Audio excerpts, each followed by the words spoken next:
Este es un nuevo vídeo de divulgación sobre la tecnología del automóvil, producido por Escola Técnica del Vallés. Espero que estéis bien y que la información os sea de utilidad. Continuamos con el curso Diagnóstico del Automóvil con osciloscopio. Hoy tratamos la unidad didáctica 8 sobre funcionamiento de los actuadores del automóvil. Los actuadores son los elementos que realizan el trabajo.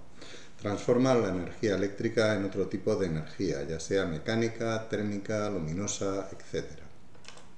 Tenemos muchos tipos de actuadores, como por ejemplo los inyectores, las bujías de calentamiento, todo tipo de electroválvulas, actuadores, reguladores de ralentí y relés. Actuadores es el nombre que utilizamos para definir los dispositivos que transforman la energía eléctrica que reciben en otro tipo de energía, como hemos dicho, ya sea mecánica, térmica, luminosa, sonido, etc. Los sensores son los que envían la información a la unidad de control electrónico. Esta realiza los cálculos necesarios para el funcionamiento del sistema y envía las señales eléctricas hacia los actuadores para que realicen un trabajo concreto. En el automóvil disponemos de gran cantidad y tipos de actuadores. Algunos son muy simples, como por ejemplo un relé que cierra unos contactos cuando recibe corriente de excitación, y otros más complejos que incorporan su propia electrónica de conversión, como por ejemplo las pantallas de cristal líquido. En esta unidad vamos a hablar del funcionamiento de todos los tipos de actuadores. Actuadores electromagnéticos, calefactores, electromotores, acústicos, pantallas de cristal líquido y piezoeléctricos. Para no hacer demasiado largo el vídeo, las comprobaciones las veremos en la unidad didáctica 9. Para seguir el curso es aconsejable adquirir el libro Diagnóstico del Automóvil con polímetro y osciloscopio. Recuerda que lo tienes disponible en la web de Escola Técnica del Vallés con un 20% de descuento para el mercado español. Si no, también está disponible en Amazon. Y actualmente tenemos una versión en inglés en amazon.com. Te dejo los enlaces en la descripción del vídeo.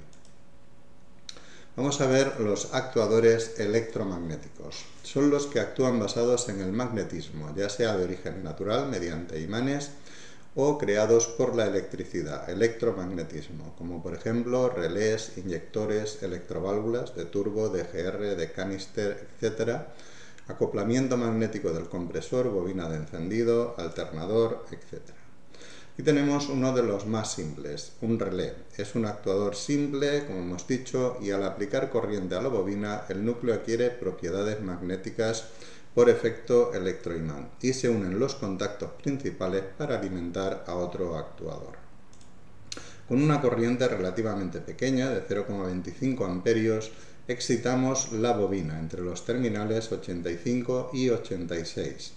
Se convierte en un imán y atrae los contactos principales, con la cual podemos controlar corrientes de 30 o más amperios entre los terminales 30 y 87, que son los de salida de potencia del relé. Siguiendo con actuadores electromagnéticos tendremos el inyector. Es un dispositivo que funciona abriendo o cerrando el circuito de presión de gasolina. Está constituido por una bobina, una aguja que cierra el combustible. Cuando la UCE activa la bobina, la aguja se levanta y permite el paso de combustible. Controlando el tiempo de pulso de activación, se dosifica el combustible necesario en cada momento. En reposo, el muelle mantiene la aguja cerrada y accionándolo se levanta el núcleo y se abre la aguja. Cuanto más tiempo tengamos la activación, más tiempo tendremos la aguja levantada y más combustible se inyectará. Otro de los actuadores electromagnéticos más utilizados es la bobina de alta tensión. En la bobina tendremos la alimentación de baja tensión, la bobina primaria o arrollamiento primario, arrollamiento secundario y un núcleo magnético. Pues tendremos la salida de alta tensión y la bujía. Bobina de encendido es un transformador que se basa en el principio de inducción mutua. Tiene un bobinado primario de hilo grueso y pocas espiras y un bobinado secundario de hilo fino y muchas espiras. ambos dispuestos sobre un núcleo. Al hacer pasar corriente por el primario se genera un campo magnético. Al cortar el paso de esta corriente por el primario se induce en el secundario una corriente proporcional al número de espiras. Como el número de espiras es muy elevado, la tensión también es muy elevada. A continuación veremos una animación por cortesía de Bosch. En el motor de combustión necesitamos dos actuadores electromagnéticos imprescindibles. Uno será el inyector para dosificar la cantidad de combustible necesario y otro la bobina de encendido para generar la alta tensión que vamos a necesitar para que salte la chispa en la bujía y podamos quemar este combustible. Yo a nivel de broma siempre comparo un motor térmico con un mechero. Los dos necesitan gas y chispa. Y si falla cualquiera de estos dos componentes, ni funciona el motor ni se enciende el mechero. Bromas aparte, en un motor de combustión tendremos que comprobar siempre que hay combustible y que hay salto de chispa. Seguimos con los actuadores calefactores. Son los que transforman en calor la energía eléctrica que reciben, como por ejemplo las bujías de calentamiento diésel, la luneta térmica, el erizo del colector de admisión, radiadores para calefacción adicional, calefacción del depósito y tuberías de AdBlue, etc. Bueno, una de las más utilizadas serían las bujías de incandescencia diésel. En el interior de un tubo metálico se coloca una resistencia calefactora que se pone incandescente cuando se aplica corriente. Suelen ser del tipo PTC para que disminuya el consumo de corriente cuando aumenta la temperatura. En las últimas versiones el elemento calefactor es cerámico. Las primeras solían ser de una bujía de hilo metálico. Después tendremos la bujía autorreguladora, con las espiras más juntas justo en la punta, que es donde interesa calefactar. Después tendremos bujías reguladas electrónicamente. Aquí, en vez de alimentar con 12 voltios continuo, alimentamos con una tensión pulsante en función del calentamiento que queramos obtener. Y actualmente hay muchos modelos que utilizan bujías cerámicas. Se calientan mucho más rápido, hasta 1350 grados en 2 segundos, pero por contra son más frágiles. Hay que tener cuidado en la manipulación. Otro tipo de calefactor será la luneta térmica. Es una resistencia eléctrica adherida a la cara interior del cristal trasero que tiene como misión desempañar el vaho acumulado para mejorar la visibilidad. Al accionar el interruptor, la corriente pasa por la resistencia y el calor producido elimina el vaho.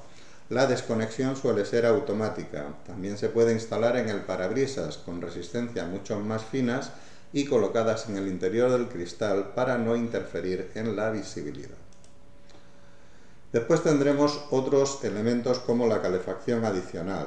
Para la calefacción adicional podemos utilizar bujías de calentamiento o termistencias del tipo PTC instaladas en el radiador de calefacción. Generalmente son 3 elementos calefactores alimentados por 2 relés. Se pueden activar 1, 2 o los 3 en función de la tensión de la batería y de la carga libre del alternador.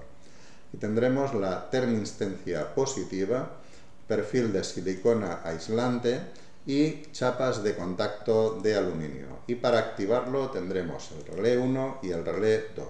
Uno controla un actuador y el otro controla 2. De esta manera, como hemos dicho, podemos activar 1, 2 o los 3.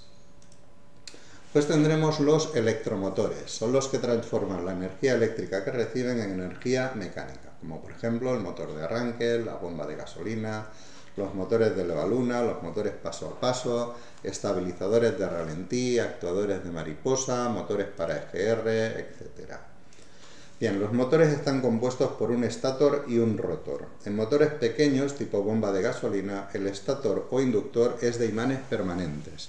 En motores grandes, tipo motor de arranque, el estator es un electroimán. Al alimentar el rotor o inducido se generan campos magnéticos contrarios que generan fuerzas de propulsión y giro. Mediante un imán o un electroimán se puede generar un campo magnético en el estator.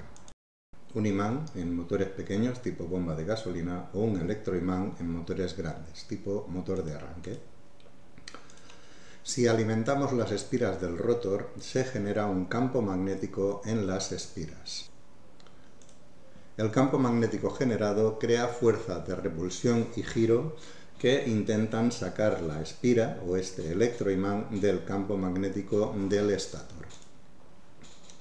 Y conmutando los campos magnéticos se produce el giro continuo del rotor y el movimiento del eje del motor.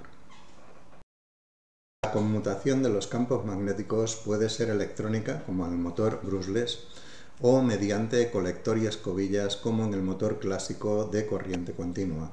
Naturalmente, en el motor brushless no se producen ni chispas ni desgaste del colector. Vemos los actuadores acústicos. Son los que transforman la energía eléctrica que reciben en cualquier tipo de sonido, como por ejemplo los altavoces o los avisadores acústicos.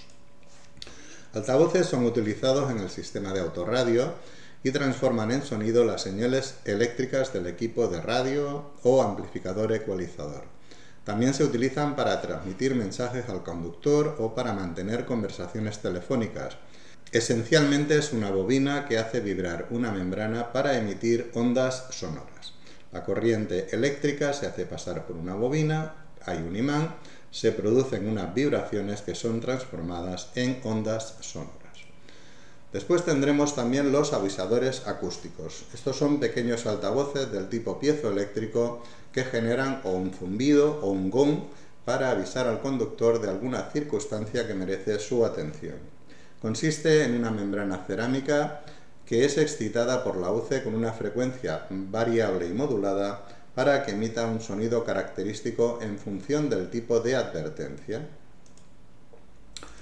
Y después tendremos las pantallas de cristal líquido. Son las que transforman la señal eléctrica recibida en una información gráfica o visual, como por ejemplo la pantalla indicadora del cuadro de instrumentos, la pantalla del navegador, el equipo de radio, los retrovisores antideslumbrantes, los relojes, etc. Tendremos LCD o pantallas de cristal líquido de segmentos o píxeles. Las de segmentos se utilizan para reproducir informaciones numéricas como hora, kilómetros, temperatura, y las de píxeles se utilizan para reproducir imágenes de cualquier tipo, como los cuadros de instrumentos de los vehículos actuales o la pantalla del navegador. En los vehículos actuales encontramos distintas pantallas, algunas táctiles y otras de información. Por ejemplo, el cuadro de instrumentos con distintas configuraciones que puede elegir el conductor, la pantalla de infotenimiento y el navegador, o la pantalla de control del climatizador. En esencia, cada fabricante elige los tipos de pantalla más adecuados que se adaptan a sus necesidades. Y acabamos con los actuadores piezoeléctricos. Son elementos que utilizan el fenómeno piezoeléctrico inverso. En los sensores, si sobre un cristal de cuarzo se aplica presión, conseguimos variaciones de voltaje. En los actuadores, si aplicamos voltaje, el cristal de cuarzo se hincha y ejerce presión. Se puede utilizar en inyectores. Aquí tendremos el efecto piezoeléctrico. En reposo es eléctricamente neutro. Los iones positivos y negativos están en equilibrio.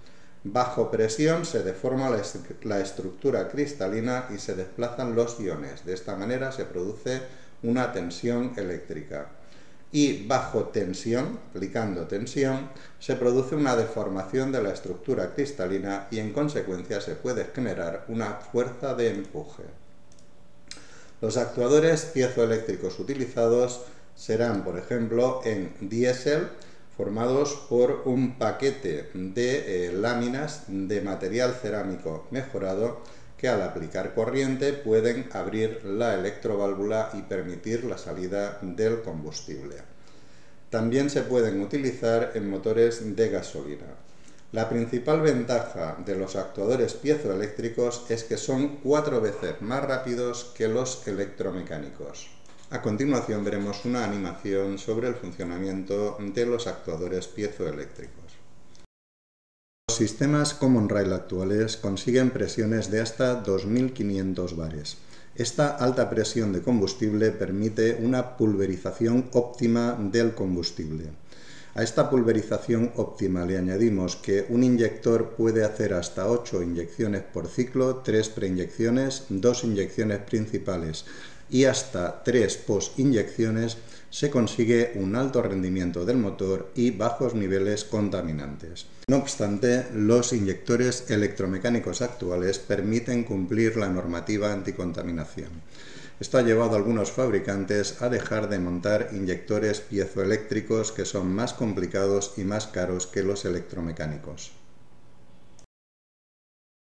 Ahora es el momento de probar tus conocimientos. Estudia el apartado de actuadores del libro Diagnóstico del automóvil con polímetro y osciloscopio. Recuerda que lo tienes disponible en la web de Escola Técnica del Vallès con un 20% de descuento para el mercado español y también lo tienes disponible en Amazon. Y después contesta el siguiente cuestionario. Tienes el enlace largo, el corto y el código QR. También te dejo los enlaces en la descripción y al final del vídeo. Próximamente, unidad didáctica 9, comprobación de actuadores electromagnéticos, calefactores, electromotores, acústicos, pantallas de cristal líquido y piezoeléctricos. No olvides dejar tus comentarios, críticas o sugerencias. Hasta pronto.